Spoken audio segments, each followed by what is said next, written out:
changing one's communication style tends not to happen very much. In other words, it's unlikely that you are a high-scoring action person at one point in your life and you become a high-scoring process person. That tends not to happen. What happens, though, two things happen, is when you realize that your particular style, which has not only strengths, but it also has limitations, when you begin to see those limitations clearly and the things that are limiting your ministry and limiting your ability to exercise your gifts and be blessed by God, then you begin to look at those limitations and say, I need to change. If they're too sharp, then they're really hindering what God is calling me to do and how effectively I'm going to be able to do that. So at that point, they can change. And in changing, they become much more effective.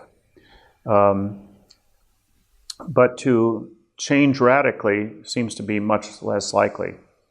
The other part of change is that as we grow older, the edges that were part of our personalities start to get worn off, and we're much more flexible.